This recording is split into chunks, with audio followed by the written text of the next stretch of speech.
늦은 밤, 서울 변두리 편의점의 형광등 불빛이 어둠을 밝히고 있습니다. 오선희는 피곤한 눈을 비비며 계산대 앞에 앉았습니다. 52살의 나이에 시작한 야간 아르바이트는 생각보다 더 고된 일이었지만 가족을 위해서라면 견뎌야 했죠. 어서 오세요. 선희는 들어오는 손님을 향해 미소를 지었습니다. 하지만 그 미소 뒤에는 무거운 한숨이 숨겨져 있었어요. 불과 1년 전까지만 해도 평범한 전업주부였던 선희의 인생은 남편 김철수의 사업 실패로 완전히 뒤바뀌었거든요. 이게 뭐라고? 결혼한 지 30년이 넘었는데 선희는 물건을 정리하며 중얼거렸습니다. 30년 동안 가정을 꾸려온 그녀에게 편의점 아르바이트는 낯설고 힘든 도전이었어요. 하지만 생계를 위해, 무너져가는 가정을 지키기 위해 선희는 묵묵히 일했습니다. 집으로 돌아온 선희는 현관문을 열자마자 시어머니 박순자의 날카로운 목소리를 들었습니다. 아이고, 며느리가 돌아왔네. 편의점에서 일한다고 좋아하시겠어? 우리 아들 장가갈 때만 해도 좋은 집 며느리라고 했더니 결국 편의점 알바생이 됐네. 선희는 입술을 깨물며 참았습니다. 평생 이 집안의 며느리로서 충실히 살아왔는데 남편의 사업 실패가 마치 자신의 잘못인 것처럼 책망받는 상황이 서글펐죠. 어머니, 지금은 어려운 시기잖아요. 조금만 참으면. 참긴 뭘 참아. 내가 남편 사업 관리 좀 제대로 했으면 이런 일 없었을 거 아니야. 선희는 더 이상 대꾸하지 않고 방으로 들어갔습니다. 침대에 누워 천장을 바라보는데 핸드폰이 울렸어요. 유일한 아들 김민우의 전화였습니다. 엄마, 나 오늘 친구들이랑 술 마시는데 친구가 우리 엄마가 편의점에서 일한다는 걸 알았어. 너무 창피했다고. 선희의 마음에 작은 균열이 생겼습니다. 그동안 아들 민우는 어머니가 편의점에서 일한다는 사실을 숨겨왔습니다. 부끄러워했던 거죠. 민우야, 엄마가 뭐 나쁜 일 하는 것도 아니고. 알아. 그런데 대학생인 내가 엄마 때문에 놀림받는 게 기분 좋을 리가 없잖아. 전화를 끊은 뒤 선희는 조용히 하지만 서럽게 울었습니다. 평생 가족을 위해 살아왔는데 이제는 가족들에게 부끄러운 존재가 되었다는 현실이 너무 고통스러웠어요. 다음 날 밤 다시 편의점으로 출근하는 선희의 발걸음은 무거웠습니다. 하지만 그녀의 자존심은 여전히 단단했죠. 난 잘못한 게 없어. 그저 가족을 위해 최선을 다하고 있을 뿐이야. 선희는 마음속으로 되뇌며 편의점 유니폼을 입었습니다. 편의점은 그녀에게 도피처가 되었어요. 적어도 여기서는 누구에게도 무시당하지 않고 그저 묵묵히 자신의 일을 할 수 있었으니까요. 선희는 상품을 진열하며 생각했습니다. 언젠가는 이 시간도 지나가겠지. 그때까지 버티자. 나는 할 수 있어. 그렇게 오선희의 고단한 하루가 또 시작되었습니다. 편의점의 자동문이 열리고 선희는 습관적으로 어서 오세요라고 인사했습니다. 들어온 사람은 70살가량으로 보이는 노인이었어요. 허름한 작업복에 모자를 깊게 눌러 쓴 모습이었습니다. 그는 조용히 인삼 드링크와 작은 빵을 집어 계산대로 가져왔죠. 2,800원입니다. 노인은 묵묵히 지갑에서 돈을 꺼내 건넸습니다. 선희는 잔돈을 건네며 감사합니다. 안녕히 가세요라고 말했어요. 노인은 가볍게 고개를 끄덕이고 나갔습니다. 다음 날 밤에도 같은 시간, 같은 노인이 나타났어요. 똑같이 인삼 드링크와 작은 빵을 사갔죠. 선희는 약간 호기심이 생겼습니다. 매일 밤 똑같은 시간에 똑같은 물건을 사가는 노인이라니. 사흘째 되는 날, 선희는 용기를 내어 말을 걸었어요. 매일 같은 물건을 사가시네요. 이 근처에 사세요? 노인은 잠시 선희를 바라보더니 부드러운 미소를 지었습니다. 아, 그냥 일하다 보면 이 시간에 출출해서요. 내가 원래 이런 데서 사 먹는 걸 좋아해서. 그의 말투는 조용했지만 어딘가 정감이 있었어요. 아, 그러시군요. 근처에서 일하시나 봐요? 네, 뭐. 그런 셈이죠. 노인은 더 이상 말을 이어가지 않았고 선희도 더 이상 묻지 않았습니다. 하지만 그날부터 그 노인은 선희의 편의점 생활의 작은 일부분이 되었어요. 선희는 그를 인삼드링크 할아버지라고 마음속으로 불렀습니다. 일주일쯤 지났을까 그날도 어김없이 노인이 편의점을 찾았어요. 선희가 미소 지으며 오늘도 인삼드링크와 빵이세요? 라고 묻자 노인은 고개를 끄덕였습니다. 이름이 어떻게 되세요? 선희가 문득 궁금해서 물었어요. 강동구라고 합니다. 아, 강동구 씨. 저는 오선이라고 해요. 이렇게 두 사람은 서로의 이름을 알게 되었습니다. 그날부터 강동구는 조금씩 말수가 늘어났어요. 어느 날은 날씨에 대해, 또 어느 날은 편의점 신상품에 대해 짧게나마 대화를 나누었죠. 요즘 건설 현장이 바쁘신가 봐요? 선희는 강동구의 작업복을 보고 물었습니다. 네, 뭐. 이것저것 할 일이 많아서요. 많이 힘드시겠어요. 그래도 인삼 드링크로 기운 내세요. 이런 소소한 대화가 선희에겐 위안이 되었어요. 가족에게서는 받지 못하는 존중과 따뜻함을 이 낯선 노인에게서 느꼈거든요. 어느 날 강동구가 평소보다 조금 피곤해 보이는 모습으로 편의점에 들어왔습니다. 오늘은 좀 힘드신 것 같아요. 선희가 걱정스러운 표정으로 말했어요. 아, 괜찮습니다. 그냥 오늘 현장에서 일이 좀 많았을 뿐이에요. 선희는 그에게 따뜻한 커피를 하나 더 건넸습니다. 이건 서비스예요. 피곤해 보이시니까.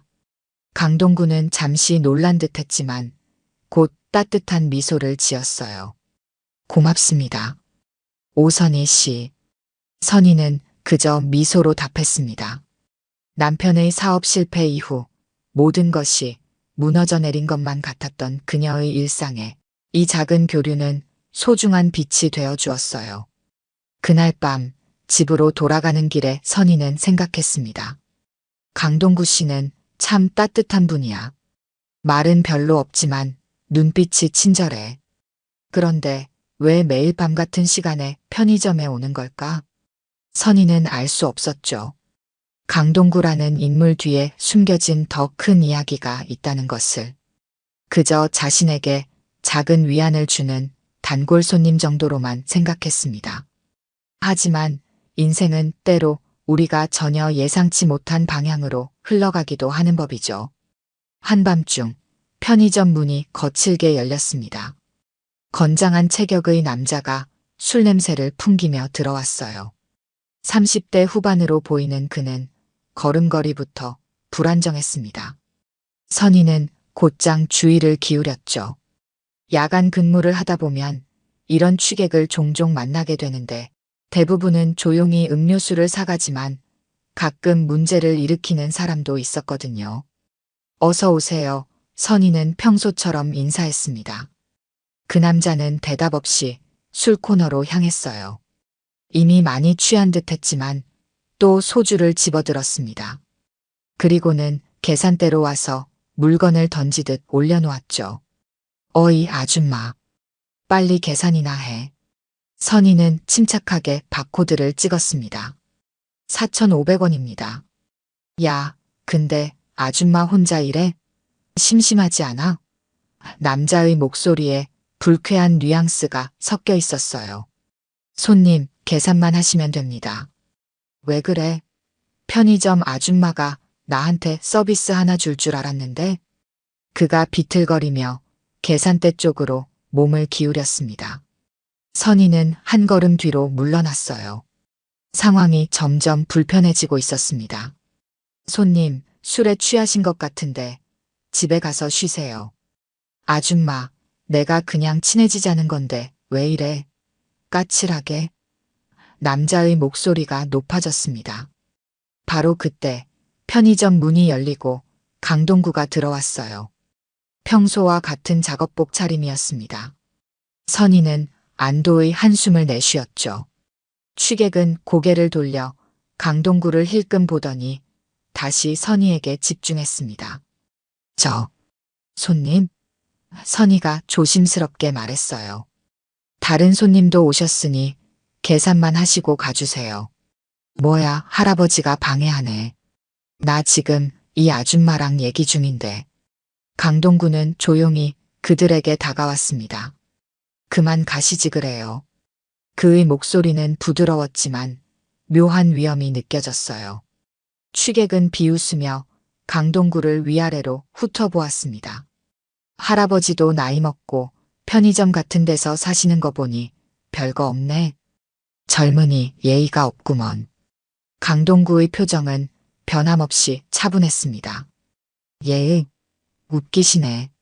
내가 공사장에서 몇 년 일했는데 할아버지 같은 늙은이들 많이 봤다고. 다들 쓸모없이 늙어가면서 잔소리나 하고. 취객의 말이 점점 거칠어졌어요. 선희는 상황이 심각해질까봐 걱정됐습니다. 저기 조필수 씨. 강동구가 갑자기 그 남자의 이름을 불렀어요. 취객은 깜짝 놀랐습니다.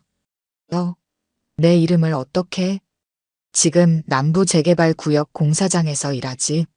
내일 아침 일찍 출근해야 할 텐데 이러고 있으면 안 되지. 조필수는 혼란스러운 표정을 지었습니다. 자신의 정보를 어떻게 알고 있는지 이해할 수 없었던 거죠. 누구세요? 그건 중요하지 않아. 지금은 집에 가서 쉬는 게 좋겠구먼. 강동구의 말투는 부드러웠지만 어딘가 단호했습니다. 조필수는 잠시 망설이더니 돈을 계산대에 던지듯 놓고 소주병을 들고 나갔어요. 감사합니다. 선희가 강동구에게 고마움을 표했습니다. 별 말씀을요.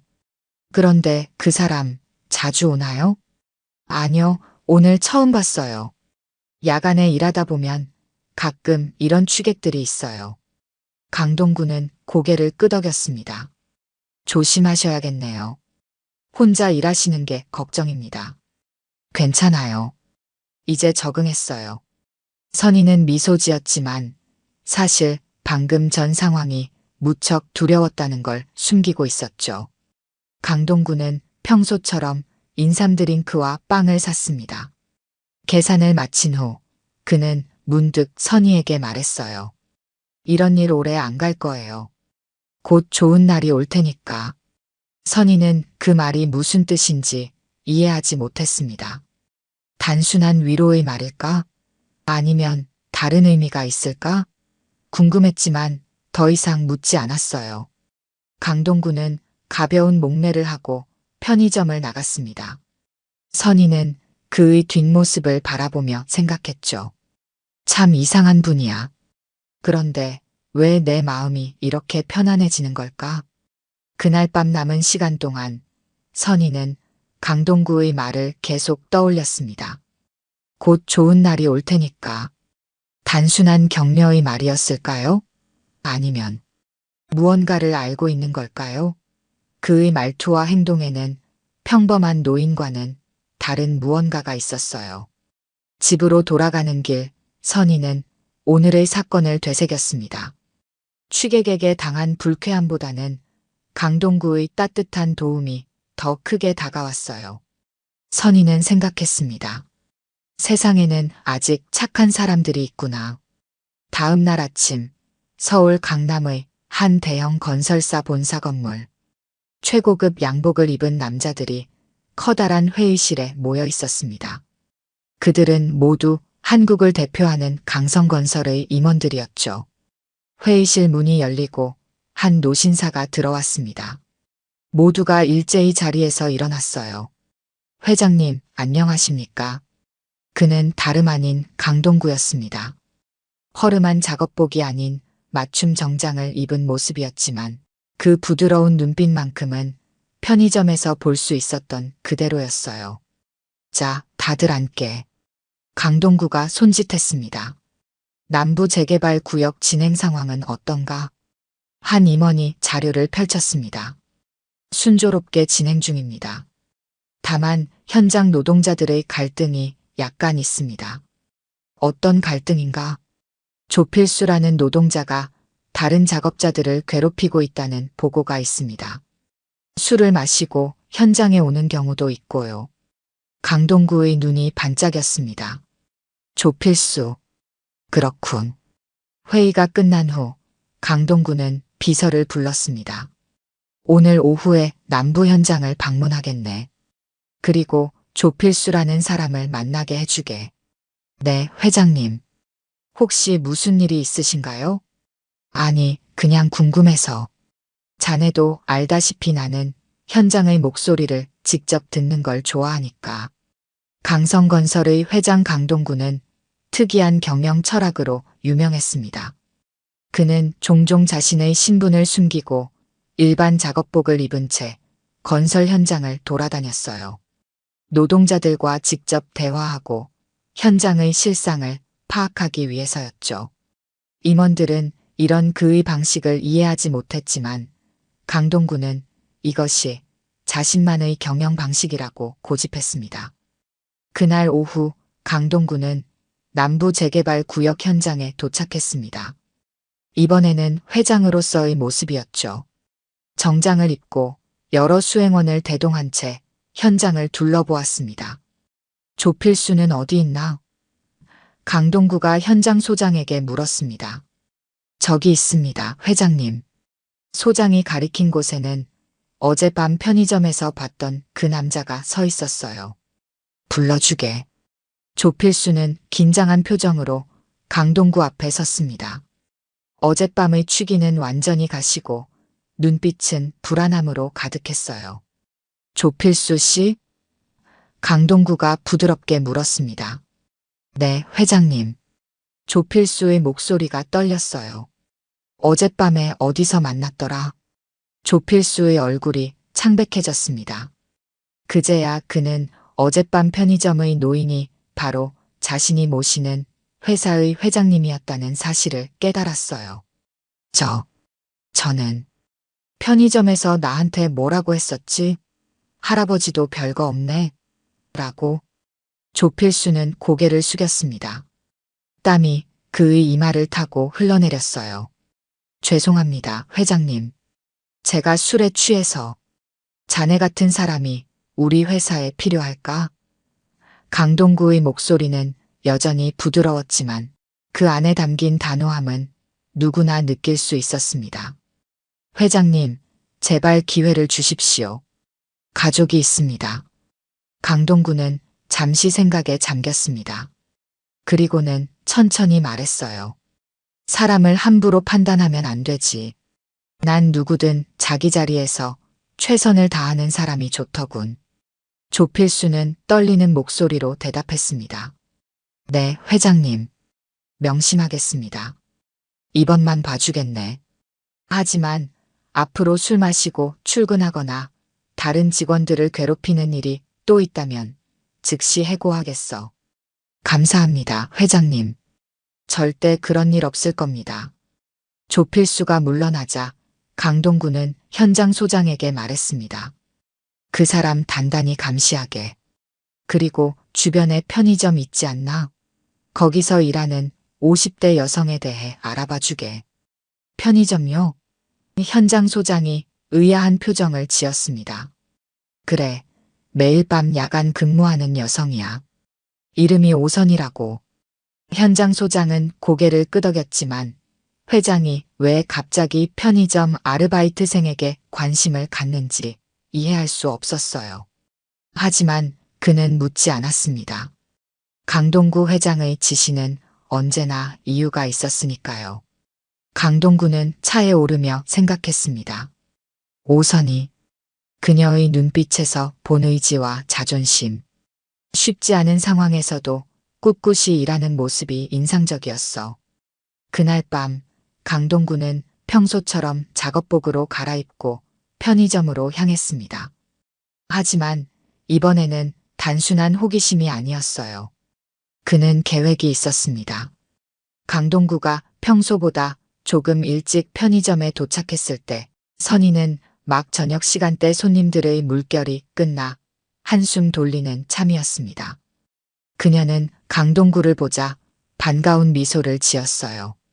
오늘도 인삼 드링크와 빵이세요? 강동구는 고개를 끄덕였습니다. 그럼요. 오늘 괜찮으세요? 어제 그 일 때문에 놀라셨을 텐데. 괜찮아요. 덕분에 무사히 넘어갔잖아요. 선희는 물건을 봉투에 담으며 말했습니다. 강동구는 잠시 주머니를 뒤적이더니 명함 한 장을 꺼냈어요. 하지만 그것을 건네지는 않았습니다. 아직은 때가 아니라고 생각했나 봅니다. 그래도 조심하셔야 해요. 세상엔 위험한 사람들이 많으니까요. 선희는 따뜻한 미소로 고개를 끄덕였습니다. 고맙습니다. 항상 걱정해 주시고. 참, 어제 그 취객의 이름을 어떻게 아셨어요? 강동구는 잠시 당황한 기색을 보였지만 곧 침착하게 대답했습니다. 아, 그냥 우연히 들어본 적이 있어서요. 그 순간 편의점 문이 열리고 조필수가 들어왔습니다. 그는 어제와 달리 완전히 술에 취하지 않은 상태였어요. 조필수는 강동구를 보자마자 얼굴이 하얗게 변했습니다. 선희는 의아한 표정으로 두 사람을 번갈아 바라보았죠. 어서 오세요, 선희가 말했습니다. 조필수는 땀을 흘리며 고개를 숙였어요. 죄송합니다. 어제 제가 많이 실례했습니다. 선희는 놀란 눈으로 그를 바라보았습니다. 이렇게 정중하게 사과할 거라고는 예상하지 못했거든요. 괜찮습니다. 선희가 어색하게 대답했어요. 강동구는 평온한 표정으로 조필수를 바라보았습니다. 무슨 일로 오셨나? 제가 어제 실수한 일을 사과하러 왔습니다. 그리고 조필수는 선희를 향해 고개를 깊이 숙였습니다. 정말 죄송합니다. 다시는 이런 일이 없을 겁니다. 선희는 당황스러움을 감추지 못했지만 곧 부드러운 미소를 지었습니다. 괜찮아요. 다들 실수할 수 있는 거죠.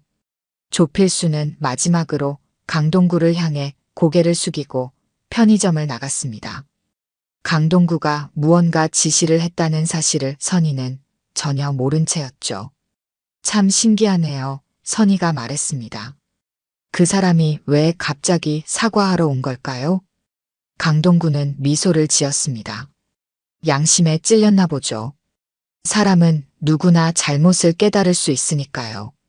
강동구는 잠시 망설이다 선희에게 물었습니다.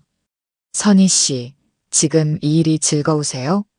선희는 그 질문에 잠시 생각에 잠겼습니다. 즐겁다기보다는 해야 하니까 하는 거죠. 가족들을 위해서. 어려움이 많으시겠네요. 남편 사업이 망하고 아들은 제가 편의점에서 일한다는 게 창피하대요. 시어머니도 늘 잔소리하시고. 선희는 말을 하다 문득 멈췄습니다. 죄송해요. 갑자기 이런 얘기를. 강동구는 따스한 눈빛으로 그녀를 바라보았습니다. 괜찮아요. 때로는 낯선 사람에게 이야기하는 게 더 편할 때도 있으니까요. 그날 이후로 조필수는 편의점에 나타나지 않았습니다. 선희는 그저 그가 반성하고 다시는 오지 않기로 한 거라고 생각했죠. 며칠 후 남부재개발구역 건설 현장. 강동구 회장은 현장 소장과 함께 공사 진행 상황을 점검하고 있었습니다. 조필수는 어떻게 됐나? 강동구가 물었습니다. 다른 현장으로 전보시켰습니다, 회장님. 말씀하신 대로요. 강동구는 고개를 끄덕였습니다. 사람을 함부로 판단하고 무시하는 태도는 우리 회사에서 용납할 수 없어. 다른 현장에서는 사람들을 대하는 법부터 배워야 할 거야. 네, 회장님. 그리고 오선희 씨에 관한 정보도 조사해 놓았습니다. 강동구는 자료를 받아들었습니다. 그 안에는 선희의 가족관계, 남편의 사업 실패 내역, 현재 경제적 상황 등이 상세히 적혀 있었어요. 강동구는 자료를 읽으며 생각에 잠겼습니다. 이 지역이 재개발되면 그분의 집도 포함되는군. 네, 맞습니다. 하지만 보상금은 부채 때문에 거의 남지 않을 것으로 보입니다. 강동구는 깊은 생각에 잠긴 채 창밖을 바라보았습니다. 그리고 문득 결심한 듯 말했어요. 내게 좋은 생각이 있어. 다음 인사 발령 때 새로운 직원을 뽑을 계획 있지 않나? 네, 총무부에서 경력직을 뽑으려고 합니다. 좋아. 내가 한 사람을 추천하겠네. 현장 소장은 고개를 끄덕였습니다. 강동구 회장의 추천이라면 당연히 받아들여질 테니까요. 하지만 그는 회장이 왜 갑자기 편의점 아르바이트생에게 이토록 관심을 갖는지 여전히 이해할 수 없었어요. 강동구는 저녁이 되자 다시 작업복으로 갈아입고 편의점으로 향했습니다. 오늘은 선희에게 진실을 털어놓을 참이었죠. 그날 밤 선희는 여느 때와 같이 편의점 물건을 정리하고 있었습니다. 문이 열리고 익숙한 발걸음 소리가 들렸어요. 어서 오세요. 선희는 고개를 들어 강동구를 보며 미소 지었습니다. 오늘도 인삼 드링크와 빵이세요? 강동구는 이번에는 달랐습니다. 그는 평소의 작업복이 아닌 단정한 캐주얼 차림이었어요. 선희는 순간 그를 알아보지 못할 뻔했습니다. 오늘은 다른 게 먹고 싶네요. 강동구가 부드럽게 웃으며 말했습니다. 선희는 의아한 표정으로 그를 바라보았어요. 달라 보이시네요. 오늘은 작업복을 안 입으셨네. 네, 오늘은 특별한 날이라서요. 선희는 무슨 뜻인지 궁금했지만 더 묻지 않았습니다. 강동구가 계산대 앞에 다가와 무언가를 꺼냈어요. 그것은 고급스러운 명함이었습니다. 이걸 받아주시겠어요? 선희는 의아한 표정으로 명함을 받아들었습니다. 명함에는 강성건설 회장 강동구라고 쓰여 있었어요. 선희의 눈이 커졌습니다. 이게 무슨 농담이세요? 강동구는 부드럽게 웃었습니다. 아닙니다. 제가 바로 강성건설의 회장 강동구입니다. 선희는 믿을 수 없다는 표정으로 그를 바라보았어요. 매일 밤 인삼 드링크와 빵을 사가던 노인이 대한민국 최대 건설사 중 하나인 강성건설의 회장이라니. 그럼 매일 밤 여기에 오신 이유가? 저는 직접 현장을 둘러보는 걸 좋아합니다. 지금 이 지역에서 진행 중인 재개발 사업이 우리 회사 프로젝트거든요. 현장 근로자들의 생활을 이해하고 싶어서 작업복을 입고 다니곤 했죠. 선희는 여전히 혼란스러웠습니다. 그런데 왜 저한테 이런 걸 보여주시는 거죠? 강동구는 잠시 생각하더니 입을 열었습니다. 선희 씨, 혹시 다른 회사로 이직할 생각 없으세요? 네. 우리 강성건설에서 총무부 직원을 뽑고 있습니다. 선희 씨 같은 분을 모시고 싶은데요. 선희는 당황한 기색이 역력했습니다. 저요? 하지만 저는 특별한 경력도 없고 그저 전업주부였다가 편의점에서 일하게 된. 그게 중요한 게 아닙니다. 강동구가 부드럽게 말을 이었어요. 선희 씨는 어려운 상황에서도 묵묵히 자신의 자리를 지키며 최선을 다하시더군요. 그런 태도가 저희 회사에 필요합니다. 선희는 말을 잇지 못했습니다. 눈물이 그녀의 눈가에 맺혔어요. 우선 생각해 보세요. 이건 제 명함이니 결정하시면 연락 주십시오. 선희는 떨리는 손으로 명함을 받았습니다. 감사합니다. 하지만 왜 저한테 이런 기회를? 강동구는 미소 지으며 대답했습니다. 어떤 사람이 자신의 자리에서 얼마나 최선을 다하는지가 중요하다고 생각합니다. 선희 씨는 그런 분이시더군요. 그날 밤 선희는 집으로 돌아가는 내내 강동구의 제안을 생각했습니다. 믿기지 않는 일이었어요. 하지만 그의 명함은 분명 진짜였고 인터넷으로 검색해보니 강동구라는 인물이 정말 강성건설의 회장이었습니다. 집에 도착한 선희는 남편 철수에게 이 일을 이야기했습니다. 여보, 오늘 믿을 수 없는 일이 있었어요. 철수는 무관심한 표정으로 텔레비전만 보고 있었습니다. 뭔데? 매일 편의점에 오던 노인분이 알고 보니 강성건설 회장님이셨대요. 그분이 저한테 취직 제안을 하셨어요. 철수가 드디어 텔레비전에서 시선을 돌렸습니다. 뭐라고? 농담하지 마. 진짜예요. 여기 명함도 주셨어요. 철수는 명함을 받아들고 놀란 표정을 지었습니다. 이게 정말? 네, 제가 인터넷으로 찾아봤어요. 정말 강성건설 회장님이 맞아요. 철수의 표정이 변했습니다. 그동안 무기력하게 지내던 그에게 희망의 빛이 보이는 듯 했어요. 그래서 어떻게 할 거야? 아직 모르겠어요. 너무 갑작스러워서. 그때 민우가 방에서 나왔습니다. 무슨 소리야? 뭐가 갑작스러워? 선희는 아들에게도 상황을 설명했습니다. 민우의 눈이 커졌어요. 엄마, 진짜야? 대박이잖아. 당연히 해야지. 선희는 미소 지었습니다. 그동안 자신을 부끄러워하던 아들이 이제는 자신을 자랑스러워하는 눈빛을 보내고 있었으니까요. 다음 날 선희는 용기를 내어 강동구에게 전화를 걸었습니다. 그리고 제안을 수락했어요. 정말 감사합니다, 회장님. 열심히 하겠습니다. 기대하고 있겠습니다. 다음 주 월요일부터 출근하시면 됩니다. 선희는 편의점 매니저에게 사직 의사를 전했습니다. 매니저는 아쉬워했지만 그녀의 새로운 출발을 축하해 주었어요. 선희가 강성건설에 첫 출근하는 날, 시어머니 박순자는 믿을 수 없다는 표정이었습니다. 강성건설이라고? 우리나라에서 제일 큰 건설회사 중 하나 아니야? 거기서 왜 너를? 어머니, 저도 잘 모르겠어요. 하지만 기회를 주셨으니 최선을 다할 거예요. 선희는 처음으로 정장을 입고 출근길에 올랐습니다. 긴장됐지만 한편으로는 설렜어요. 새로운 인생이 시작되는 느낌이었으니까요. 강성건설 본사에 도착한 선희는 인사팀에서 따뜻한 환영을 받았습니다.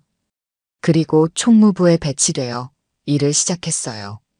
처음에는 모든 게 낯설고 어려웠지만 선희는 자신이 가진 성실함과 꼼꼼함으로 빠르게 적응해 나갔습니다. 그렇게 선희의 새로운 인생이 시작되었습니다. 6개월이 지났습니다. 선희는 강성건설에서 인정받는 직원이 되어 있었어요. 처음에는 단순한 업무만 맡았지만 그녀의 성실함과 책임감이 인정받아 점차 중요한 일도 맡게 되었습니다. 선희의 가정에도 변화가 생겼어요. 안정적인 수입이 생기자 가족들의 태도가 달라졌습니다.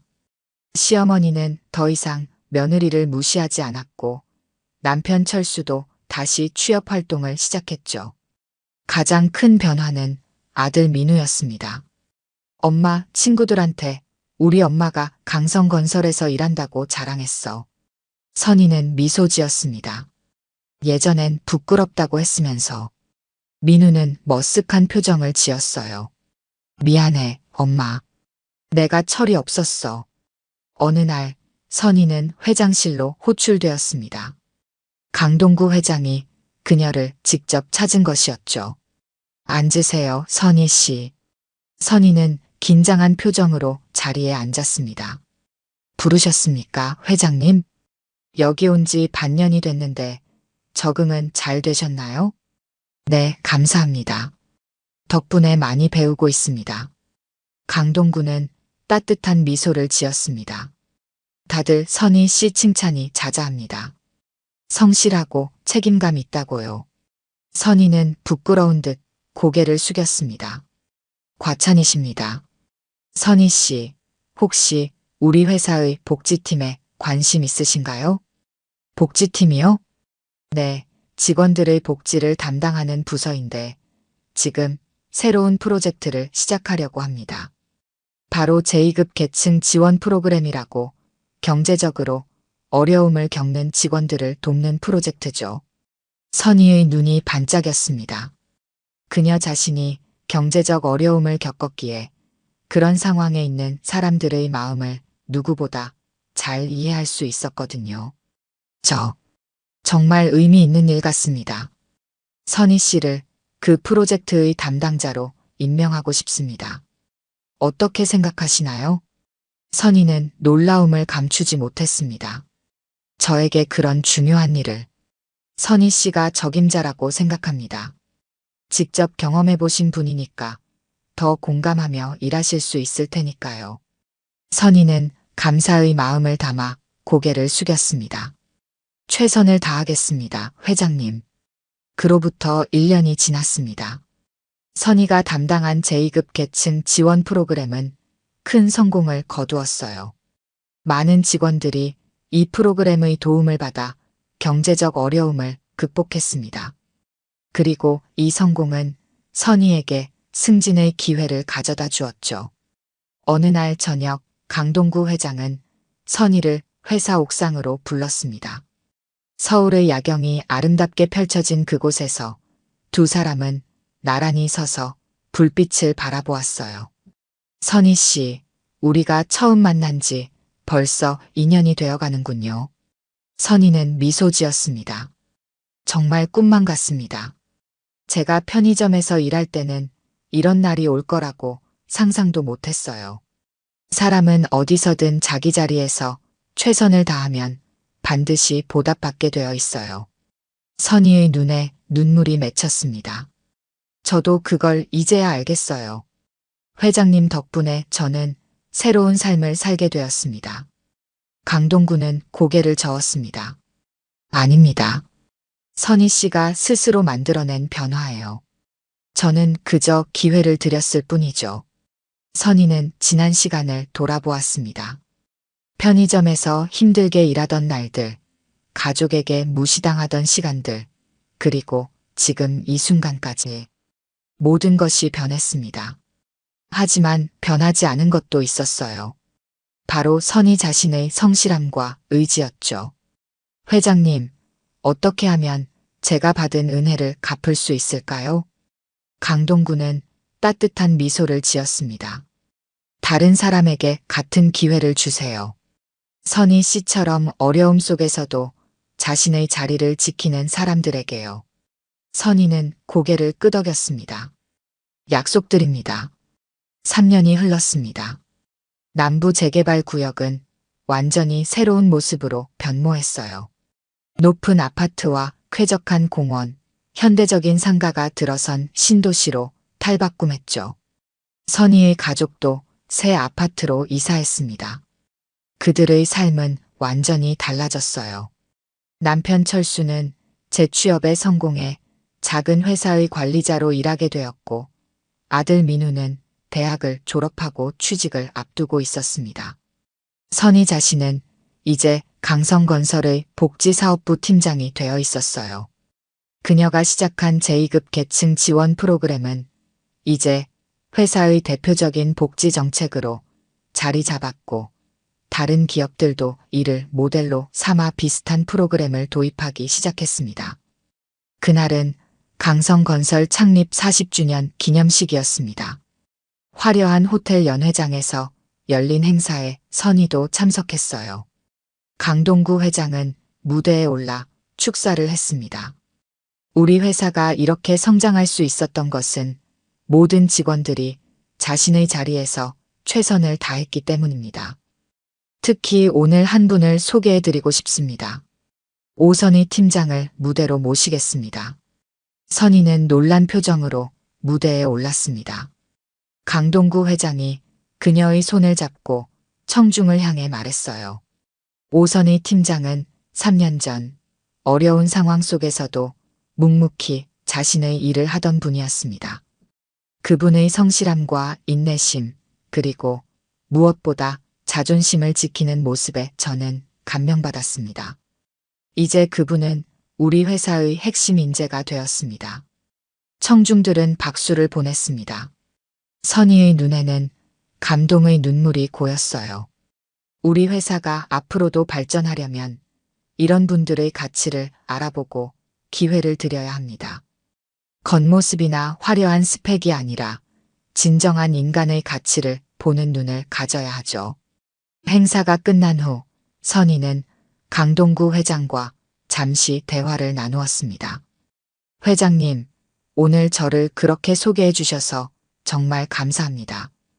강동구는 미소 지었습니다. 아닙니다. 모두 선희 씨 자신의 노력 덕분입니다. 회장님, 제가 궁금한 게 있어요. 왜 그때 편의점에 매일 오셨던 거예요? 강동구는 잠시 생각에 잠겼다가 대답했습니다. 사실 처음에는 그저 현장을 둘러보는 일상이었어요. 하지만 선희 씨를 만나면서 저는 사람을 보는 눈이 더 넓어졌습니다. 선희 씨 덕분에 우리 회사도 변화할 수 있었어요. 선희는 놀랐습니다. 제가요? 네. 제2급 계층 지원 프로그램을 통해 많은 직원들이 도움을 받았고 그들은 더 열심히 일하게 되었죠. 회사의 분위기도 좋아졌고요. 이건 선희 씨가 가져온 변화입니다. 선희는 감사의 마음을 담아 고개를 숙였습니다. 저도 회장님 덕분에 많은 것을 배웠어요. 사람을 겉모습으로 판단하지 말아야 한다는 것, 어떤 상황에서도 자신의 가치를 잃지 말아야 한다는 것을요. 강동구는 깊이 고개를 끄덕였습니다. 그것이 바로 진정한 성공의 비결입니다. 그날 밤 선희는 남편과 함께 아파트 베란다에 서서 새롭게 변모한 동네를 바라보았습니다. 3년 전 그녀가 편의점에서 일하던 그 자리에는 이제 현대적인 상가 건물이 들어서 있었어요. 여보, 이게 다 당신 덕분이야. 철수가 선희의 손을 꼭 잡았습니다. 아니, 다 당신 덕분이지. 내가 사업에 실패했을 때도 포기하지 않고 편의점에서 일하며 우리 가족을 지켜줬잖아. 선희는 부드러운 미소를 지었습니다. 우리가 함께 이겨낸 거예요. 그때 민우가 방에서 나와 부모님 옆에 섰습니다. 엄마, 내가 예전에 엄마가 편의점에서 일한다고 창피해했던 거. 정말 미안해. 선희는 아들의 어깨를 감싸 안았습니다. 괜찮아. 엄마도 처음에는 힘들었으니까. 하지만 그 경험이 없었다면 지금의 나도 없었을 거야. 엄마는 정말 대단해요. 저도 엄마처럼 어떤 일이든 최선을 다하는 사람이 될게요. 선희의 눈에 눈물이 맺혔습니다. 힘든 시간을 겪었지만 이제 그녀의 가족은 서로를 더 이해하고 사랑하게 되었어요. 다음 날 아침 선희는 출근길에 예전에 일하던 편의점 자리에 들렀습니다. 그곳은 이제 세련된 카페로 바뀌어 있었죠. 선희는 카페에 들어가 창가에 앉았습니다. 그리고 생각했어요. 3년 전 이 자리에서 나는 하루하루를 버티며 살았지. 가족에게 무시당하고 자존심이 상처받고. 하지만 그때도 나는 포기하지 않았어. 그 시간이 있었기에 지금의 내가 있구나. 카페에서 나온 선희는 강성건설 본사로 향했습니다. 오늘도 그녀는 누군가에게 새로운 기회를 줄 준비가 되어 있었어요. 강동구 회장이 그녀에게 기회를 주었듯이 이제는 그녀가 다른 이들에게 기회를 전하는 사람이 된 것이죠. 회사에 도착한 선희는 오늘의 면접 서류를 검토했습니다. 한 지원자의 이력서가 눈에 띄었어요. 경력 없음. 전업주부였으나 최근 6개월간 편의점 아르바이트. 선희의 입가에 미소가 번졌습니다. 이분에게 기회를 드려야겠네. 그날 오후 선희는 그 지원자를 면접했습니다. 긴장한 표정의 40대 여성이었어요. 선희는 따뜻한 미소로 그녀를 맞이했습니다. 편의점에서 일하셨군요. 쉽지 않으셨을 텐데요. 네. 사실 저는 특별한 경력이 없어서. 선희는 고개를 끄덕였습니다. 저도 3년 전에는 편의점에서 일했어요. 그때 누군가 저에게 기회를 주셨고, 그래서 지금의 제가 있습니다. 지원자의 눈이 놀라움으로 커졌습니다. 사람은 어디서든 자기 자리에서 최선을 다하면 반드시 보답받게 되어 있습니다. 이제 당신의 새로운 여정을 함께 시작해 봅시다. 창밖으로 서울의 아름다운 전경이 펼쳐져 있었습니다. 선희의 새로운 인생은 이제 막 시작되고 있었고, 그녀는 또 다른 누군가의 인생에 변화를 가져오고 있었죠. 그렇게 작은 편의점에서 시작된 선희의 이야기는 많은 사람들에게 희망과 용기를 전하는 아름다운 메시지가 되었습니다.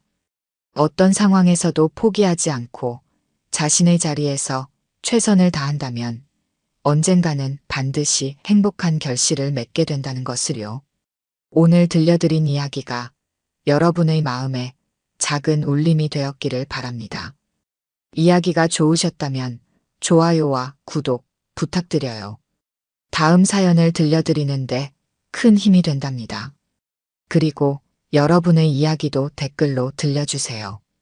다음 이야기 때 또 뵙겠습니다. 제 손녀 수연이가 바이올린 활을 잡던 날이 아직도 생생하네요. 저는 정금옥이라고 합니다. 이제 나이가 70이 넘었지만 아직도 시장에서 반찬 가게를 운영하고 있어요. 수연이가 17살이 되던 해, 우리 아이의 삶은 크게 바뀌게 되었습니다. 수연이는 지방에서 자랐지만 타고난 실력 하나로 서울의 명문 예술고등학교에 입학했죠. 얼마나 자랑스러웠는지 모릅니다. 하지만 자랑스러움과 함께 걱정도 컸어요. 가난한 집안 형편에 그 아이가 서울에서 잘 지낼 수 있을까, 음악을 계속할 수 있을까 하는 마음이 컸습니다. 그날도 수연이는 학교 연습실에서 바이올린을 켜고 있었어요. 아이가 나중에 들려준 이야기인데 활이 현을 가로지를 때마다 세상의 소음이 사라지고 오직 음악만이 남는다고 했습니다. 그 작은 연습실이 수연이에겐 유일한 안식처였죠. 수연아, 연습 시간 끝났어. 다른 학생들도 써야 하는데. 담임 선생님의 목소리에 수연이는 현실로 돌아왔다고 합니다. 곡의 절반도 연습하지 못했는데 시간이 끝났다고 했어요. 하지만 우리 수연이는 아무 말도 하지 못했습니다. 장학생인 수연이가 무슨 권리로 더 많은 시간을 요구할 수 있었겠어요? 네, 선생님. 금방 정리할게요.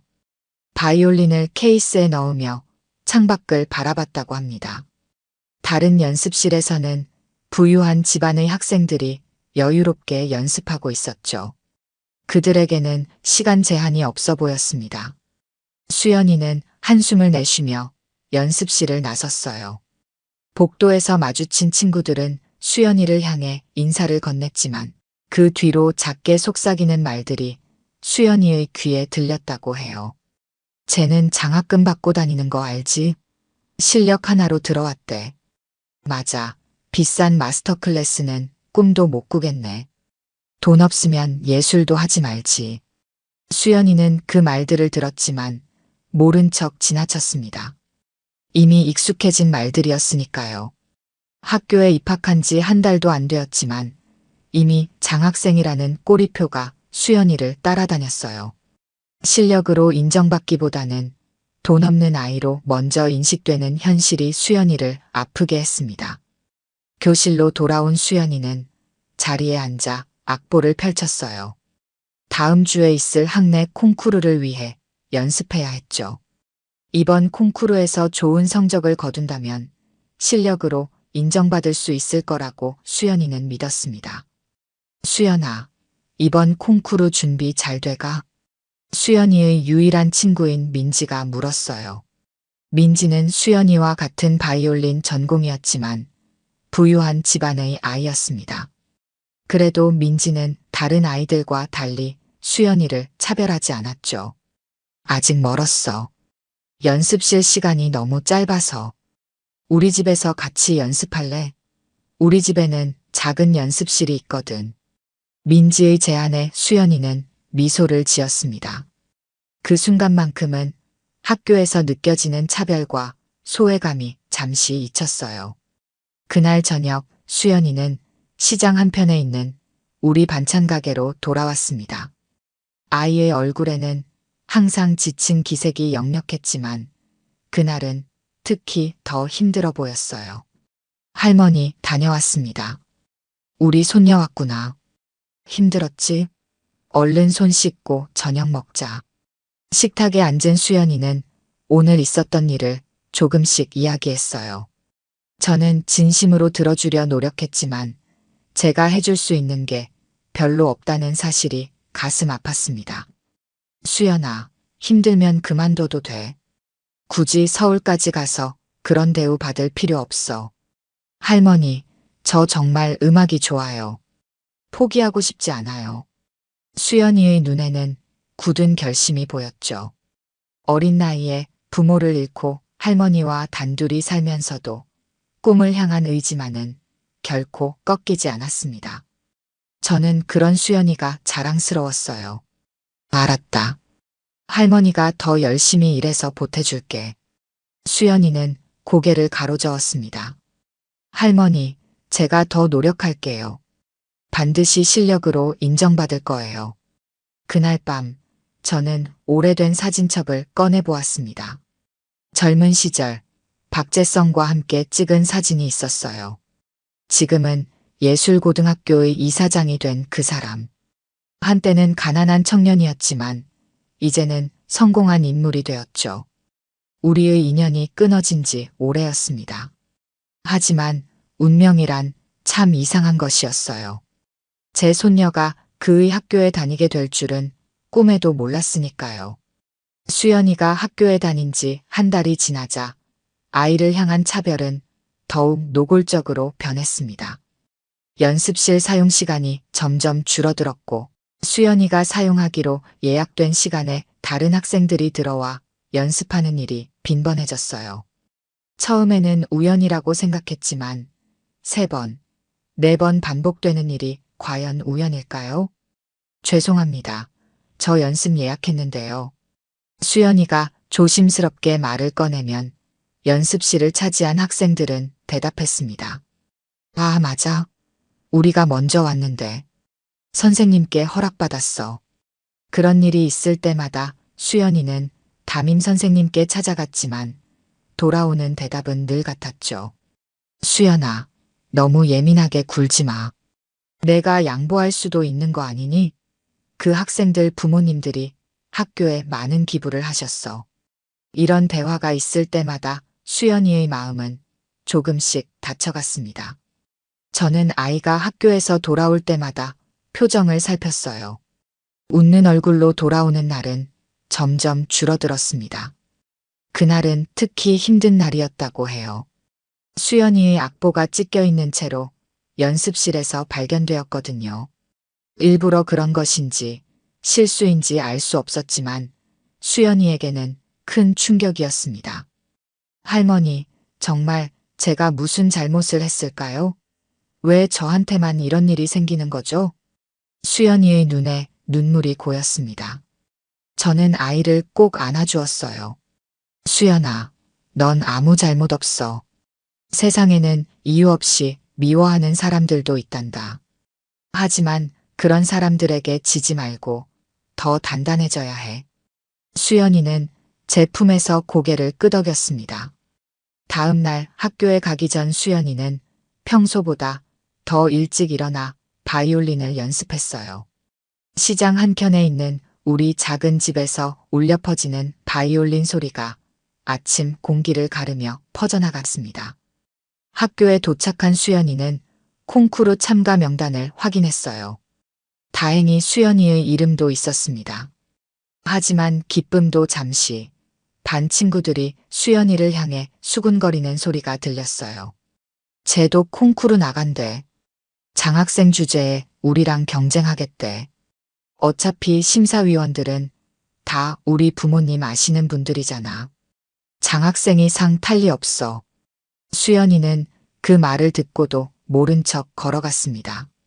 하지만 마음속으로는 더욱 단단한 결심을 했어요. 반드시 실력으로 인정받겠다고, 반드시 이 학교에서 살아남겠다고 말입니다. 그날 오후 민지가 수연이에게 다가왔어요. 수연아, 이번 콩쿠르에 같이 듀엣으로 나가지 않을래? 내가 선생님께 말해볼게. 수연이는 놀랐습니다. 듀엣은 콩쿠르에서 더 높은 점수를 받을 수 있는 좋은 기회였거든요. 하지만 왜 민지가 자신에게 이런 제안을 하는지 의아했습니다. 왜 나한테? 다른 친구들이 더 잘하잖아. 민지는 진지한 표정으로 대답했어요. 너희들이 하는 말 다 들었어. 넌 정말 열심히 하는데 그런 대우 받는 건 너무 불공평해. 그리고 넌 정말 실력 있어. 내가 봤을 때 내가 우리 학년에서 가장 음악적이야. 그 말에 수연이의 눈시울이 붉어졌습니다. 처음으로 누군가가 수연이의 실력을 인정해준 순간이었으니까요. 하지만 민지의 제안을 받아들이면 민지도 다른 아이들에게 따돌림 당할지 모른다는 걱정이 들었어요. 고마워, 민지야. 하지만 나 때문에 내가 피해볼까봐 걱정돼. 민지는 웃으며 대답했습니다. 괜찮아. 우리 함께하자. 콩쿠르가 일주일 앞으로 다가왔습니다. 수연이와 민지는 방과 후 연습실에서 함께 연습했어요. 두 아이의 호흡이 정말 좋았습니다. 민지가 집에 와서 수연이에 대해 이야기할 때면 저도 덩달아 기뻤어요.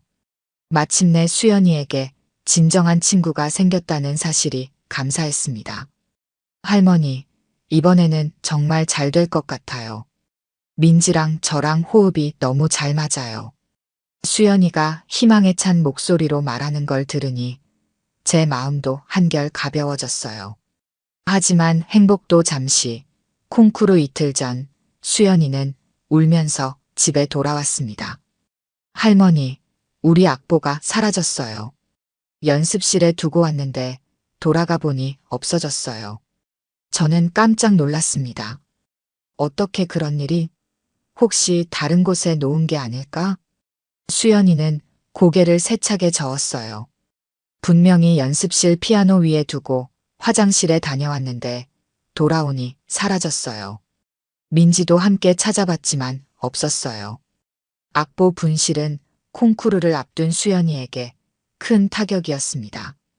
특히 듀엣 악보는 수연이와 민지가 함께 편곡한 것이라 다시 만들기가 쉽지 않았어요. 수연이는 선생님께 이 사실을 알렸지만 돌아온 대답은 실망스러웠습니다. 내가 잘 보관했어야지. 학교에서 책임질 문제가 아니야. 콩쿠르 참가는 너희들이 알아서 준비해야 해. 그날 밤 수연이는 기억을 더듬어 악보를 재구성하려 했습니다. 자정이 넘어가도 불을 끄지 않고 악보에 음표를 그려 넣었어요. 저는 따뜻한 우유를 타들고 수연이 방에 들어갔습니다. 수연아, 이제 그만 자렴. 내일도 학교 가야지. 할머니, 조금만 더요. 콩쿠르까지 얼마 안 남았어요. 수연이의 눈에는 피곤함보다 결연한 의지가 더 크게 보였습니다. 이런 상황에서도 포기하지 않는 아이의 모습이 대견하면서도 안쓰러웠어요. 다음 날 학교에서 민지가 수연이에게 달려왔습니다. 수연아, 큰일 났어. 선생님이 우리 듀엣 신청서도 없어졌대. 수연이는 놀라서 물었어요. 그게 무슨 말이야? 분명히 제출했잖아. 선생님 말씀으로는 제출된 서류가 없다는 거야. 마감일도 지났고. 이 소식을 들은 수연이는 즉시 담당 교사를 찾아갔습니다. 하지만 선생님은 단호했어요. 규정은 규정이야. 신청서가 없으면 참가할 수 없어. 개인적으로 안타깝지만 어쩔 수 없네. 수연이와 민지는 절망에 빠졌습니다. 하지만 수연이는 포기하지 않았어요. 학교 컴퓨터실로 가서 신청 내역을 확인해 보기로 했습니다.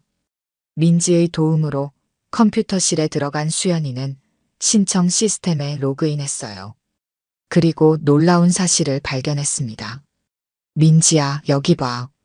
우리 신청 내역이 삭제된 흔적이 있어. 누군가 일부러 지운 거야. 컴퓨터 화면에는 분명히 삭제 로그가 남아 있었습니다. 수연이와 민지는 이 증거를 가지고 선생님께 달려갔어요. 하지만 선생님의 반응은 냉담했습니다. 이런 식으로 억지 부리지 마. 컴퓨터 오류일 수도 있잖아. 콩쿠르 참가 문제는 이미 결정됐어. 선생님의 말에 수연이는 눈물을 참을 수 없었습니다. 교무실을 나온 뒤 복도에서 수연이는 몇몇 학생들이 자신을 보며 웃는 것을 보았어요. 그중 한 명이 작게 속삭였습니다. 역시 가난한 집 애들은 이런 중요한 대회에 나가면 안 되는 거야. 수연이는 그 말을 듣고 분노가 치밀었습니다. 하지만 할 수 있는 게 없었어요. 민지는 수연이의 손을 꼭 잡아주었습니다. 수연아, 포기하지 마. 선생님들이 안 들어주면 더 높은 분께 말씀드려야 해. 더 높은 분이라니? 이사장님이야. 이사장님은 공정하시대. 우리 아버지가 그러셨어. 수연이는 잠시 생각에 잠겼습니다. 이사장에게 직접 찾아가는 것은 너무 무모한 일처럼 보였어요. 하지만 다른 방법이 없었습니다. 민지야, 고마워. 하지만 이건 내가 해결해야 할 문제야. 할머니께 말씀드려 볼게. 그날 저녁 수연이는 모든 일을 저에게 털어놓았습니다. 악보가 사라진 일, 신청서가 삭제된 일, 그리고 선생님들의 냉담한 반응까지. 저는 수연이의 이야기를 듣고 분노가 치밀었어요. 이럴 수가. 너무하구나. 내일 내가 직접 학교에 가볼게. 수연이는 놀란 눈으로 저를 바라보았습니다. 할머니, 정말요? 하지만 할머니가 나서시면 더 곤란해질지도 몰라요. 걱정 마, 수연아. 할머니가 가만히 있을 수는 없구나. 내 손녀가 이런 부당한 대우를 받는데 어떻게 가만히 있겠니? 그날 밤 저는 다시 한번 오래된 사진첩을 꺼내보았습니다. 젊은 시절 박재성과 함께한 추억들이 담긴 사진들. 이제는 그가 수연이의 학교 이사장이라니 운명이란 참 묘한 것이었습니다. 다음 날 아침 저는 평소보다 일찍 일어나 시장에서 가장 좋은 옷을 꺼내 입었습니다. 수연이는 걱정스러운 눈빛으로 저를 바라보았어요. 할머니, 정말 가실 거예요? 제가 알아서 할게요. 저는 수연이의 머리를 쓰다듬으며 말했습니다. 우리 손녀, 혼자 이런 일 겪게 할 수는 없어. 할머니가 가서 꼭 해결하고 올게. 버스를 타고 서울의 번화가로 향했습니다. 저는 지방에서만 살아와서 서울의 높은 건물들과 복잡한 거리가 낯설게 느껴졌어요. 하지만 수연이를 위해 용기를 내야 했습니다. 예술고등학교 정문 앞에 도착했을 때 마음이 조금 떨렸습니다. 이런 고급스러운 학교에 제가 어울릴까 하는 생각이 들었어요. 경비실에서 방문증을 받아 교무실로 향했습니다. 복도를 걸어가는 동안 학생들의 호기심 어린 시선이 느껴졌어요. 아마 수연이의 할머니라고는 상상도 못했을 겁니다. 교무실에 들어서자 담임 선생님이 놀란 표정으로 저를 맞이했습니다. 실례합니다.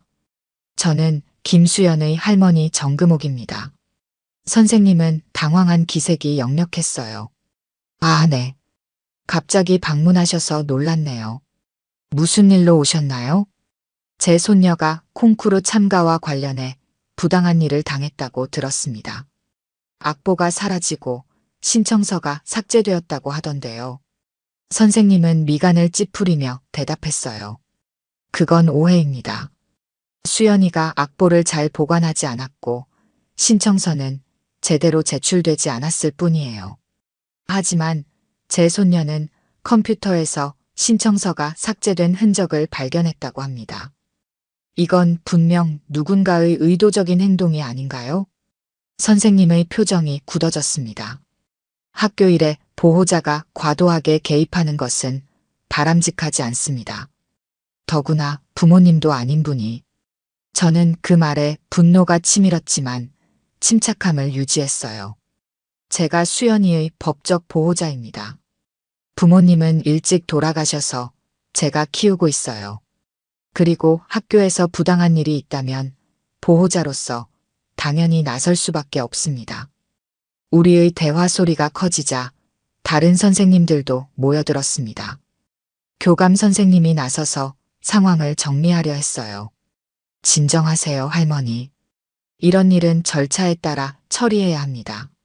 오늘은 돌아가시고 공식적인 민원을 제출해 주세요. 아니요, 오늘 이 자리에서 해결하고 싶습니다. 콩쿠르는 내일이에요. 민원을 넣어봤자 소용없다는 것도 잘 알고 있습니다. 복도에서의 언쟁이 점점 커지자 학생들이 모여들기 시작했어요. 수연이도 그 소리를 듣고 달려왔습니다. 수연이의 얼굴에는 당혹감과 걱정이 가득했어요. 할머니, 왜 오셨어요? 수연아, 할머니가 너를 위해 온 거야. 이렇게 부당한 일이 있는데 어떻게 가만히 있겠니? 수연이는 고개를 숙였습니다. 민지도 옆에서 걱정스러운 표정으로 서 있었어요. 이 상황을 어떻게 해결해야 할지 막막했습니다. 그때 복도 끝에서 위험 있는 목소리가 들려왔어요. 여기서 무슨 일이 벌어지고 있나요? 모두의 시선이 그쪽으로 향했습니다. 그곳에는 한 중년 남성이 서 있었어요. 정장을 깔끔하게 차려입은 그 사람은 바로 학교 이사장 박재성이었습니다. 저는 그를 보는 순간 심장이 멎는 듯 했어요. 수십 년 만에 다시 보는 얼굴, 하지만 지금은 그런 감정을 드러낼 때가 아니었습니다. 이사장님, 이분은 장학생 김수연의 할머니신데 콩쿠르 참가와 관련해 항의하러 오셨습니다. 교감 선생님의 설명에 박재성은 저를 유심히 바라보았습니다. 그의 눈에 잠시 당혹감이 스쳐 지나갔어요. 저를 알아본 것 같았습니다. 금옥 씨? 그가 작게 중얼거렸습니다. 저도 그를 바라보며 고개를 살짝 끄덕였어요. 그 순간 수십 년의 세월이 한순간에 무너진 듯한 느낌이었습니다. 이런 일은 제 사무실에서 논의하는 게 좋겠군요. 김수연 학생과 할머니, 그리고 담임 선생님만 따라오세요. 이사장의 말에 모두가 조용해졌습니다. 저는 수연이의 손을 잡고 이사장을 따라갔어요. 수연이는 상황을 이해하지 못하고 당황스러워했습니다. 할머니, 이사장님을 아세요? 저는 작게 대답했습니다. 오래전 일이야.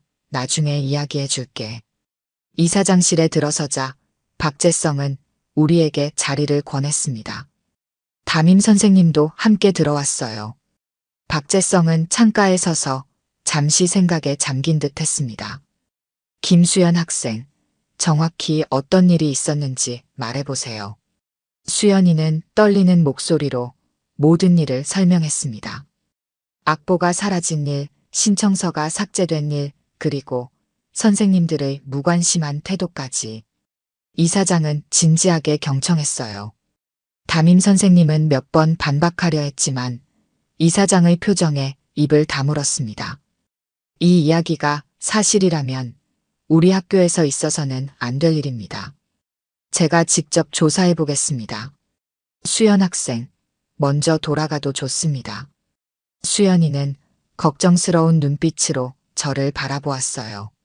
저는 고개를 끄덕이며 수연이를 밖으로 보냈습니다. 담임 선생님도 함께 나갔어요. 방 안에 남은 저와 박재성 사이에 묘한 침묵이 흘렀습니다. 창가에 서 있던 박재성이 천천히 저를 향해 걸어왔어요. 금옥 씨, 정말 당신이군요. 이렇게 다시 만날 줄은 몰랐습니다. 저는 그를 똑바로 바라보며 대답했어요. 저도 마찬가지입니다. 이런 상황에서 만나게 될 줄은 몰랐네요. 박재성은 제 맞은편 소파에 앉았습니다. 그의 눈에는 복잡한 감정이 어려 있었어요. 김수연이 당신의 손녀였군요. 학교 서류에는 보호자로만 되어 있어서 알지 못했습니다. 네, 수연이는 제 딸이 남기고 간 유일한 보물입니다. 어릴 때 부모를 잃고 제가 키웠어요. 박재성은 잠시 생각에 잠겼다가 입을 열었습니다. 수연 학생의 이야기가 사실이라면 이건 학교에서 있어서는 안 될 일입니다. 제가 직접 조사하겠습니다. 감사합니다만 콩쿠르는 내일입니다. 그때까지 조사가 끝날까요? 최선을 다하겠습니다. 그런데 금옥 씨, 궁금한 게 있습니다. 왜 그동안 연락하지 않았죠? 저는 깊은 한숨을 내쉬었어요. 그럴 이유가 있었습니다. 우린 서로 다른 길을 가기로 했잖아요. 당신은 학업을 위해 서울로, 저는 가족을 위해 고향에 남기로 했고요. 그래도 한 번쯤은 소식을 전할 수 있지 않았을까요? 난 당신이 어디 있는지, 어떻게 지내는지 알고 싶었습니다. 저는 쓴웃음을 지었습니다. 당신은 성공한 사람이 되었네요. 가난했던 그 시절과는 다른 삶을 살고 있고요. 제가 끼어들 자리는 없었다고 생각했어요. 박재성의 표정이 어두워졌습니다. 그때 문을 두드리는 소리가 났어요. 교감 선생님이 들어왔습니다. 이사장님, 컴퓨터실에서 발견한 것이 있습니다. 콩쿠르 신청 시스템의 접속 기록을 확인해 봤는데 실제로 누군가 김수연 학생의 신청서를 삭제한 흔적이 있습니다. 박재성의 표정이 굳어졌어요. 누구의 계정으로 삭제되었나요? 그게 음악부 담당 교사의 계정입니다. 저는 충격을 받았습니다. 이게 무슨 일이죠? 선생님이 일부러 수연이의 신청서를 삭제했다는 건가요? 박재성은 일어서서 단호하게 말했어요. 교감 선생님, 즉시 음악부 담당 교사를 제 사무실로 불러주세요. 그리고 콩쿠르 신청 마감을 연장하고 김수연 학생과 듀엣 파트너의 참가를 허가해 주세요. 교감 선생님이 나간 후 박재성은 창가로 가서 학교 정원을 내려다보았습니다. 금옥 씨, 솔직히 말하겠습니다. 제가 꿈꿨던 학교는 이런 모습이 아니었어요. 실력 있는 학생들이 공정하게 경쟁하고 서로 존중하는 곳을 만들고 싶었습니다. 하지만 언제부턴가 돈과 배경이 우선시되는 분위기가 형성됐군요. 저는 그의 뒷모습을 바라보며 말했어요. 세상이 그렇잖아요. 돈이 있으면 무엇이든 가능한 세상이죠. 아닙니다. 적어도 제 학교만큼은 그래서는 안 됩니다. 제가 이 학교를 세운 이유는 당신이 떠난 후 내가 다짐했던 것 때문입니다. 박재성의 말에 저는 당황했어요. 제가 떠난 후라니요? 금옥 씨, 당신이 가족을 위해 고향에 남겠다고 했을 때 난 그때 다짐했습니다. 언젠가는 모든 학생들이 가정 형편에 상관없이 자신의 꿈을 펼칠 수 있는 학교를 만들겠다고요. 그래서 이 학교의 장학금 제도를 만든 것도 저였습니다. 그의 말에 제 눈에서 눈물이 흘렀습니다. 그 진심이 느껴졌기 때문이에요. 재성 씨, 정말 그랬군요. 박재성이 다시 저를 향해 돌아섰습니다. 하지만 제가 너무 안일했던 것 같습니다. 학교 운영에 너무 손을 떼고 있었어요. 이제 모든 것을 바로잡겠습니다. 그때 음악부 담당 교사가 들어왔습니다. 긴장된 표정이었어요. 부르셨습니까, 이사장님? 선생님, 김수연 학생의 콩쿠르 신청서가 삭제된 일에 대해 알고 계신가요? 교사는 당황한 표정으로 답했습니다. 아, 그건 실수였습니다. 시스템을 정리하다가 실수로 삭제한 것 같습니다. 박재성은 차갑게 대답했어요. 실수라고요? 그럼 왜 학생들이 문제를 제기했을 때 조사하지 않으셨나요? 그게 바쁘기도 했고 학생들의 말을 심각하게 받아들이지 않았습니다. 그렇군요. 앞으로 이런 일이 다시는 없어야 합니다. 모든 학생들은 동등하게 대우받아야 합니다. 장학생이든 아니든 상관없이요. 교사는 고개를 숙였습니다. 네, 이사장님. 죄송합니다. 그리고 김수연 학생과 파트너의 콩쿠르 참가를 즉시 허가해 주세요. 원래 악보가 사라진 일도 조사하겠습니다. 교사가 나간 후 박재성은 다시 저에게 다가왔습니다. 금옥 씨, 정말 미안합니다. 수연 학생이 우리 학교에서 이런 대우를 받았다니 마음이 아픕니다. 괜찮아요. 이제 해결될 것 같으니까요. 수연이가 공정한 기회를 얻는다면 그걸로 충분합니다. 아닙니다. 이건 단순한 사건이 아니에요. 학교 전체의 문화를 바꿔야 합니다. 제가 직접 나서겠습니다. 저는 일어서서 그에게 인사했어요. 그럼 이만 가보겠습니다. 신경 써주셔서 감사합니다. 금옥 씨, 콩쿠르 보러 오실 거죠? 물론입니다. 제 손녀의 중요한 날인데 빠질 수 없지요. 박재성은 문까지 저를 배웅했습니다. 그럼 내일 뵙겠습니다. 그리고 다시 만나서 반갑습니다. 저는 미소를 지으며 고개를 끄덕였어요. 학교를 나오면서 마음이 한결 가벼워졌습니다. 수연이가 교문 앞에서 기다리고 있었어요. 할머니, 어떻게 됐어요? 다 잘 될 거야, 수연아. 내일 콩쿠르에 참가할 수 있게 됐어. 수연이의 얼굴에 환한 미소가 번졌습니다. 정말요? 어떻게요? 이사장님이 직접 나서서 해결해 주셨어. 그리고 수연아, 할머니가 너에게 들려줄 이야기가 있단다. 우리는 집으로 돌아가는 버스에 올랐습니다. 저는 오랫동안 간직해온 이야기, 젊은 시절 박재성과의 사랑 이야기를 수연이에게 들려주기 시작했어요. 콩쿠르 아침 학교는 이전과는 다른 분위기로 가득 찼습니다. 박재성 이사장이 직접 콩쿠르 심사위원장을 맡는다는 소식이 전해졌어요. 이례적인 일이었습니다. 보통 외부 인사나 교감 선생님이 맡던 자리였으니까요. 저는 수연이와 함께 학교에 도착했습니다. 수연이는 긴장한 모습이었지만 눈빛만은 결연했어요. 할머니, 저 잘할 수 있을까요? 당연하지. 우리 수연이는 누구보다 열심히 준비했잖아. 자신감을 가져.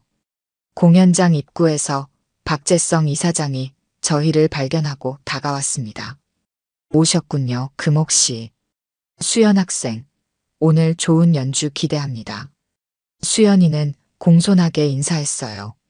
감사합니다, 이사장님. 수연이가 대기실로 들어간 후 박재성은 저에게 조용히 말했습니다. 어제 밤늦게까지 조사했습니다. 이번 일은 단순한 괴롭힘이 아니었어요. 몇몇 교사들과 부유한 학부모들이 연결되어 있었습니다. 저는 놀라서 물었어요. 무슨 말씀이세요? 일부 학부모들이 자녀들의 대회 성적을 보장받기 위해 교사들에게 뒷돈을 주고 있었습니다. 특히 장학생들은 경쟁자로 여겨져 방해받고 있었죠. 믿을 수 없군요. 그런 일이 학교에서 일어나다니. 박재성의 표정이 어두워졌습니다. 더 충격적인 사실은 이런 일이 오랫동안 있어 왔다는 겁니다. 제가 알지 못했다는 게 부끄러울 따름이에요. 어떻게 하실 건가요? 오늘 콩쿠르가 끝난 후 전체 교직원 회의를 소집했습니다. 모든 것을 바로잡을 겁니다. 그리고 관련된 교사들은 적절한 조치를 취할 예정입니다. 대화를 마치고 저는 객석으로 향했습니다. 공연장은 이미 많은 학부모들로 가득 차 있었어요. 모두 비싼 옷을 차려입고 화려한 액세서리를 한 부유한 사람들이었습니다. 저는 소박한 옷차림으로 그들 사이에 앉았어요. 불편한 시선들이 느껴졌지만 저는 당당하게 앉아 있었습니다. 콩쿠르가 시작되고 여러 학생들이 차례로 연주했습니다. 모두 뛰어난 실력을 가진 학생들이었어요. 드디어 수연이와 민지의 차례가 되었습니다. 두 아이가 무대에 올라서자 박수 소리가 들렸어요. 하지만 일부 학부모들은 차가운 시선으로 바라보았습니다. 수연이와 민지는 서로를 바라보며 미소를 교환했습니다. 그리고 연주가 시작되었어요. 첫 음이 울려 퍼지는 순간 공연장의 분위기가 달라졌습니다. 두 아이의 호흡이 완벽하게 맞아떨어지며 아름다운 선율을 만들어냈어요. 수연이의 바이올린 소리는 깊은 감정을 담고 있었습니다.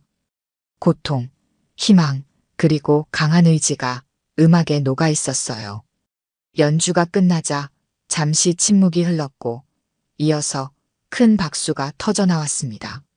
심지어 차갑게 바라보던 학부모들도 감동한 표정으로 박수를 쳤어요. 저는 눈물을 참을 수 없었습니다. 우리 수연이가 마침내 자신의 실력으로 모두를 감동시킨 순간이었으니까요. 심사 시간, 박재성 이사장은 무대 위로 올라와 마이크를 잡았습니다. 오늘 모든 참가자들의 연주가 훌륭했습니다. 하지만 심사를 시작하기 전에 저는 중요한 발표를 하고 싶습니다.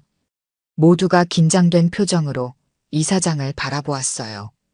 우리 학교는 실력 위주의 교육을 지향해 왔습니다. 하지만 최근 조사 결과 일부 학생들이 불공정한 대우를 받아왔다는 사실이 밝혀졌습니다. 특히 장학생들이 많은 차별을 겪었다는 점은 이사장으로서 깊은 반성과 사과의 마음을 갖게 합니다. 객석에서 술렁임이 일어났어요. 일부 학부모들은 불편한 표정을 지었습니다. 오늘부터 우리 학교는 변화할 것입니다. 모든 학생들이 공정한 기회를 얻고 오직 실력으로만 평가받는 학교가 될 것입니다. 이를 위해 불공정한 관행에 관여한 교사들에 대한 조치가 있을 예정이며 새로운 규정을 마련할 것입니다. 박재성의 목소리는 단호했어요. 그의 눈에는 결연한 의지가 담겨 있었습니다. 이제 심사 결과를 발표하겠습니다.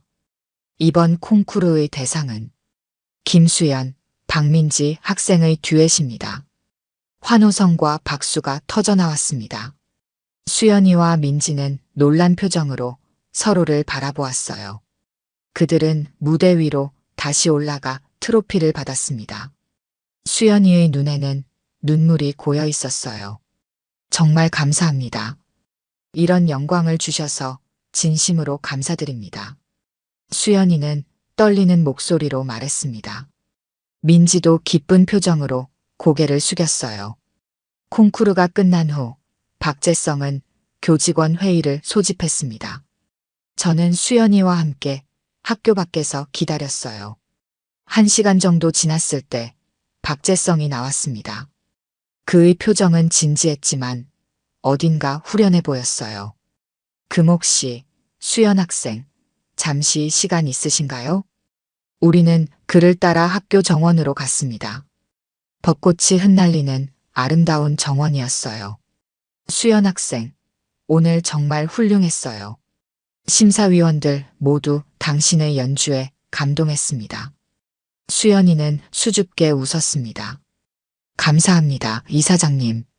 그리고 앞으로 우리 학교에서 이런 불공정한 일이 없도록 최선을 다하겠습니다. 실력 있는 학생들이 마음껏 꿈을 펼칠 수 있는 곳으로 만들겠습니다. 저는 박재성의 진심 어린 모습에 감동했어요.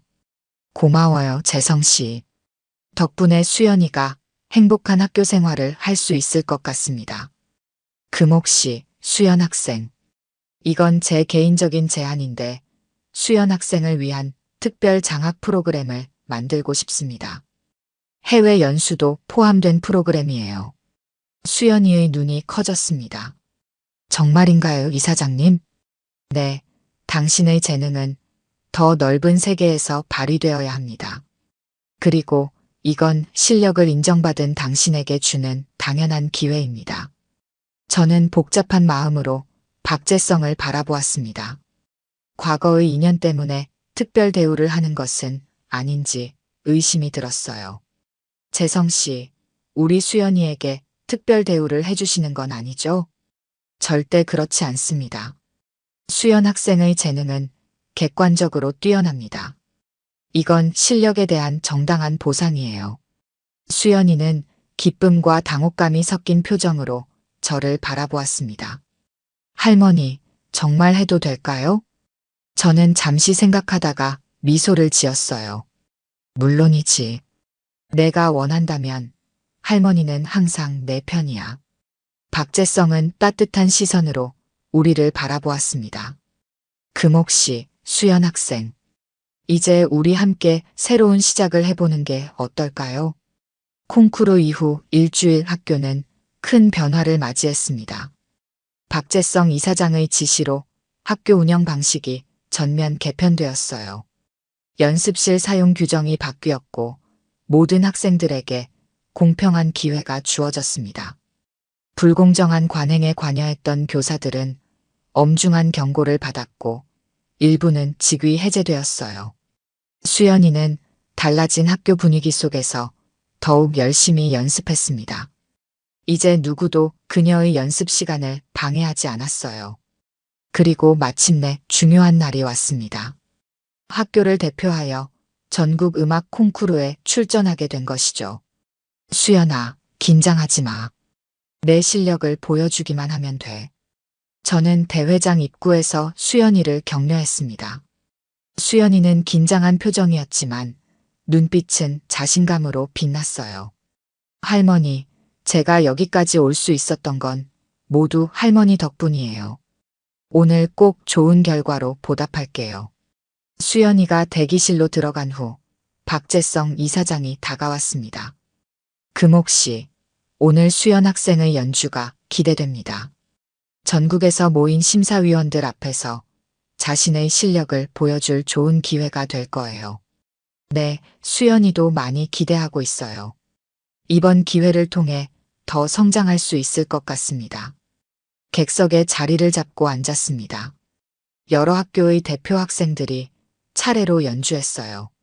모두 뛰어난 실력을 가진 학생들이었습니다. 드디어 수연이의 차례가 왔어요. 무대에 오른 수연이는 이전과는 다른 당당함이 느껴졌습니다. 수연이의 연주가 시작되었습니다. 첫 음부터 객석을 사로잡는 강렬한 에너지가 느껴졌어요. 기교만이 아닌 진심이 담긴 음악이었습니다. 연주가 끝나자 큰 박수가 터져나왔어요. 심사위원들도 감동한 표정이었습니다. 결과 발표 시간, 수연이는 당당히 1등상을 수상했습니다. 트로피를 받는 수연이의 얼굴에는 눈물이 흘렀어요.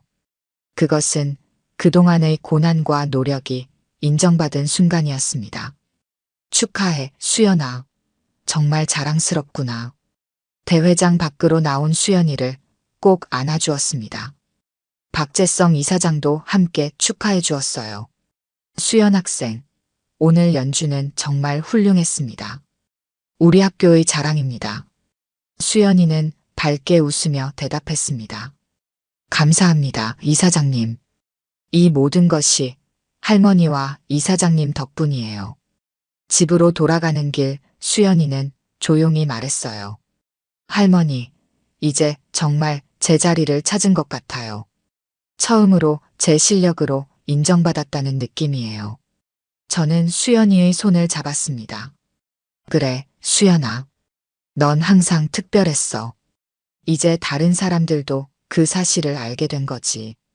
전국 콩쿠르에서 수상한 지 한 달 후, 수연이는 학교에서 완전히 다른 대우를 받게 되었습니다. 이제 아무도 그녀를 장학생이라 부르며 비웃지 않았어요. 오히려 많은 학생들이 수연이에게 조언을 구하고 함께 연습하기를 원했습니다. 교사들도 수연이의 재능을 인정하고 더 많은 기회를 제공했어요. 어느 토요일 오후 박재성 이사장의 초대로 저와 수연이는 학교 근처의 작은 카페에서 그를 만났습니다. 수연이는 잠시 민지와 함께 카페 밖에서 대화를 나누고 있었어요. 금옥 씨, 지난 한 달 동안 학교가 많이 달라졌습니다. 학생들의 실력이 향상되고 교사들도 더 열정적으로 변했어요. 네, 수연이도 많이 달라졌어요. 더 자신감이 생기고 행복해 보입니다. 박재성은 잠시 침묵하다가 입을 열었습니다. 금옥 씨, 이제 우리의 과거 이야기를 할 때가 된 것 같습니다. 저는 조금 긴장했지만 고개를 끄덕였어요. 그래요. 이제는 말할 수 있을 것 같네요. 당신이 떠난 후 저는 정말 힘들었습니다. 당신을 찾아다녔지만 연락처도 없었고 아무도 당신이 어디로 갔는지 알려주지 않았어요. 저도 많이 힘들었어요. 하지만 가족을 위해 선택한 길이었습니다. 당신이 서울에서 성공하길 바랐어요. 박재성은 쓴웃음을 지었습니다. 성공이라. 겉으로는 성공한 것 같지만 마음 한구석은 항상 비어 있었습니다. 재성 씨, 후회는 없어요. 우린 각자의 길을 걸어왔고 지금 이렇게 다시 만났잖아요. 그것만으로도 감사한 일입니다. 박재성은 진지한 표정으로 제 눈을 바라보았어요. 금옥 씨, 이사장직에서 물러날 생각입니다. 이제 학교는 젊은 사람들에게 맡기고 저는 오랫동안 미뤄왔던 꿈을 이루고 싶어요. 꿈이요? 어떤 꿈인가요? 음악재단을 설립하여 재능 있지만 경제적으로 어려운 학생들을 지원하는 일이요. 금옥 씨도 함께하면 좋겠습니다. 저는 놀라서 그를 바라보았습니다. 저요? 하지만 저는 음악에 대해 아는 게 없는데요. 금옥 씨는 수연이를 훌륭하게 키워냈잖아요. 그 경험과 지혜가 필요합니다. 함께 아이들의 꿈을 지원해주는 일을 하고 싶습니다. 저는 잠시 생각에 잠겼습니다. 시장에서의 반찬가게 일도 중요했지만 박재성의 제안은 새로운 도전이었어요. 생각해 볼게요. 쉽게 결정할 수 있는 문제는 아니니까요. 그때 수연이와 민지가 카페로 들어왔습니다. 수연이의 얼굴에는 행복한 미소가 가득했어요. 할머니, 이사장님, 좋은 소식이 있어요. 저와 민지가 해외 음악 캠프에 참가할 기회를 얻었어요. 저는 기쁨과 놀라움이 섞인 마음으로 수연이를 바라보았습니다. 정말 축하한다, 수연아. 박재성도 기쁜 표정으로 말했어요. 훌륭합니다. 두 학생 모두 충분히 받을 자격이 있는 기회예요. 수연이는 저를 바라보며 물었습니다. 할머니, 괜찮으시겠어요? 제가 2달 동안 해외에 있게 될 텐데. 물론이지, 수연아. 내 꿈을 위한 거라면 할머니는 언제나 응원할 거야. 그날 저녁 집으로 돌아가는 길에 수연이가 물었습니다. 할머니, 이사장님과 어떤 이야기 나누셨어요? 옛날 이야기도 하고 미래에 대한 이야기도 했단다. 이사장님이 음악재단을 설립하려고 하시는데 할머니한테도 함께 하자고 제안하셨어. 수연이의 눈이 커졌습니다. 정말요? 할머니 해보세요. 정말 의미 있는 일이잖아요. 저는 미소를 지었습니다. 그래, 한번 진지하게 생각해 볼게. 학교 정문을 지나는데 박재성 이사장이 창가에 서서 우리를 바라보고 있었어요. 우리는 서로를 향해 가볍게 손을 흔들었습니다. 그 순간 마음속에 따뜻한 평화가 찾아왔어요. 수연이는 행복한 표정으로 걸음을 옮겼습니다. 할머니, 앞으로 더 열심히 할 거예요. 할머니가 저를 믿어주셨으니까 저도 할머니께 자랑스러운 손녀가 될게요. 저는 수연이의 손을 꼭 잡았습니다. 수연아, 넌 이미 충분히 자랑스러운 내 손녀야. 앞으로도 내 꿈을 향해 당당하게 걸어가렴. 우리는 함께 석양이 물드는 거리를 걸어갔습니다. 과거의 아픔을 뒤로하고 새로운 시작을 향해 나아가는 우리의 발걸음은 어느 때보다 가볍고 힘차게 느껴졌어요. 오늘 들려드린 이야기가 여러분의 마음에 작은 울림이 되었기를 바랍니다. 아까 깜빡하신 분들이 계셨다면 좋아요와 구독 부탁드려요. 다음 사연을 들려드리는데 큰 힘이 된답니다. 그리고 여러분의 이야기도 댓글로 들려주세요. 다음 이야기 때 또 뵙겠습니다.